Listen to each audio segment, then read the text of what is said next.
ආයිබෝවන් ඔයාව අපේ YouTube channel එකට ආදරෙන් පිළිගන්නවා. ඔන්න අද අපි බබාලගේ උදෑසන ආහාරයේ විදිහට හදාගන්න පුළුවන් රසය, අලංකාරය වගේම පෝෂණ ගුණ අතින් ඉතා ඉහළ Ala Omelet Roll එකක් හදන හැටි කියන්නයි යන්නේ.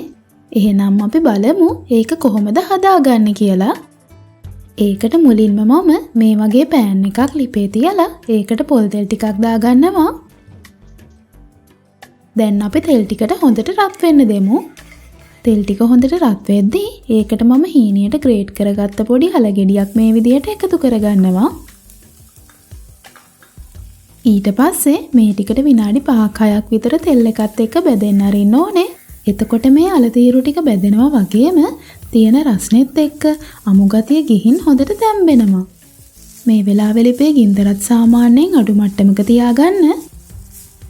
හරි, දැන් අලතීරු ටික හොඳට තැම්බිලා ඒක රන්වන් පාටටත් හැරිලා තියෙන්නේ. අපි දැන් ලිප ඕෆ් කරගෙන මේක වෙනම භාජනයකට අයින් කරගමු.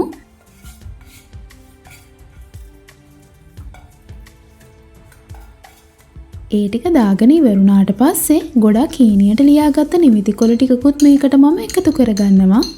නිවිති කොළ වෙනුවට මුගුණු වැන්න වුණත් මෙතනදී ඔයාලට පාවිච්චි කරන්න පුළුවන්. ඊළඟට ඒකට මම ලුණු කුඩු ටිකකුත් දාගන්නවා. හරි, දැන් අපි මේකටම බිත්තරයකුත් කඩලා මේ විදිහට එකතු කරගමු. ඒකත් එකතු කරගෙන ඉවරුණාට පස්සේ ඒ ඔක්කොම ටික හොඳින් මිශ්‍ර වෙන විදිහට කලවම් කරගන්න ඕනේ. ඒකට මම මේ වගේ හැන්දක් පාවිච්චි කරනවා. මෙතනදී කියන්න ඕන තවත් වැදගත්ම දෙයක් තමයි ඔයාලගේ බබාලගේ වයස අවුරුද්දට වඩා අඩුයි නම් මේක හදද්දී ලුණු දාගන්න එපා. බබාලගේ වයස අවුරුද්දට වඩා වැඩි නම් විතරක් රස අනුව ලුණු දාගන්න. හරි, මේ ටික මේ වගේ හොඳට මිශ්‍ර කරගෙන ඉවරුණාට පස්සේ ඒකට මම ගම්මිරිස් කුඩු ස්වල්පයකුත් එකතු කරගන්නවා. ඊළඟට ඒ ටිකත් මේ මිශ්‍රණය එක්ක හොඳට කලවම් කරගමු. මෙතනදී අපි ගම්මිරිස් කුඩු දාගත්තට ගොඩක්ම පොඩි බබෙක්ට මේක හදනවා නම් ගම්මිරිස් කුඩු දාගත්තේ නැහැ කියලා ප්‍රශ්නයක් නැහැ. ඔන්න දැන් අපි මේ මිශ්‍රණය හදාගෙන ඉවරයි. ටිකකට මේක දැන් පැත්තකින් තියාගමු. ඊට පස්සේ අපි ඉස්සෙල්ලා අල ටික බෙදගන්න පාවිච්චි කරපු පෑන් එකම මේ විදිහට ලිපෙන් තියලා ඒකට තව පොල් තෙල් චුට්ටක් මම එකතු කරගන්නවා. දැන් මේ පොල් තෙල් ටිකට හොඳට රත් වෙන්න දෙන ගමන්ම ඒ ටික පෑන් එක වටේම හොඳට ගාගන්න. තෙල් ටික හොඳට රත් වුණාට පස්සේ ලිපේ ගින්දර හොඳටම අඩු කරලා ඒකට අපි ඉස්සෙල්ලා පැත්තකින් තියාගත්ත ඔම්ලට් මිශ්‍රණය මේ විදිහට එකතු කරගන්න ඕනේ. හරි, ඒ ටික දාගෙන ඉවරුණාම මේ ඔම්ලට් එක ලස්සනට රවුමට එන විදිහට මේ වගේ හැන්දකින් මම හදාගන්නවා. ගින්දර හොඳටම අඩු කරගෙන මේ ඔම්ලට් මිශ්‍රණය දාගන්න කියලා කිව්වේ. එතකොට අපිට ලස්සනට මේ විදිහට රවුම හදාගන්න වෙලාව තියෙනවා වගේම ඔම්ලට් එක පුච්ච ගන්න නැතිව හොඳට මේකට තැම්බෙන්න දෙන්න පුළුවන් වෙන හින්දා. මේ වගේ ලස්සනට රවුම හදාගත්තට පස්සේ මම ඒක පියනකින් වහලා හැමතැනම එක වගේ හොඳට තැම්බෙනකන් විනාඩි 3-4ක් මේ විදිහට තියෙන්න අරිනවා. ඔම්ලට් එක හොඳට තැම්බෙනකන් මම මේ විදිහට පාන් පිටි දෙකක් අරගෙන ඒකේ වටේම වාටි ටික කපා ගන්නවා. හරි, වාටි ටික කපාගෙන ඉවරුණාට පස්සේ මම මේ පාන් පිටි දෙක රෝලින් පින් එකකින් හොඳට තුනී කරගන්නවා. හරි, දැන් අපි ඒකත් තුනී කරගෙන ඉවරයි. ටිකකට ඒකත් පැත්තකින් තියාගමු. ඔන්න දැන් විනාඩි 4කට විතර පස්සේ මම මේ විදිහට මේකේ පියන අරිනවා. ඊළඟට මම මේක අනික් පැත්ත හරවගෙන ඒ පැත්තටත් ටිකක් වෙලා පිච්චෙන්න දෙනවා. මේ බලන්න, මේ පැත්ත ඕනමට වඩා පිච්චෙන්නේ නැතිව හොඳට හැදිලා තියෙන විදිහ.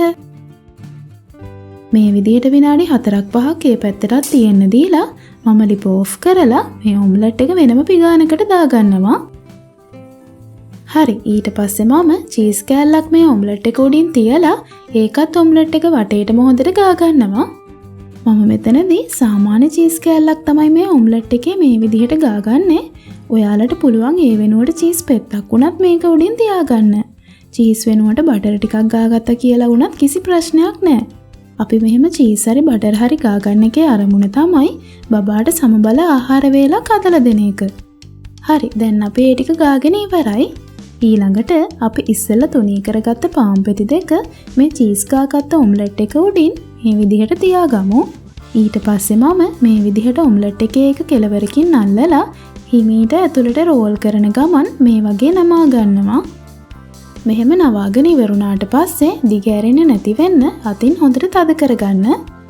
හරි, දැන් මම මේ ඔම්ලට් රෝල් එක මේ වගේ ලෑල්ලක් උඩින් තියලා පිහියකින් මේ විදිහට රවුම් කපා ගන්නවා. ඔන්න දැන් අපි ඒ ටිකත් කපාගෙන ඉවරයි. මේ තියෙන්නේ ඒ විදිහට අපි බබාලගේ උදේ කෑමට හදාගත්ත රසම රස අල ඔම්ලට් රෝල් එක.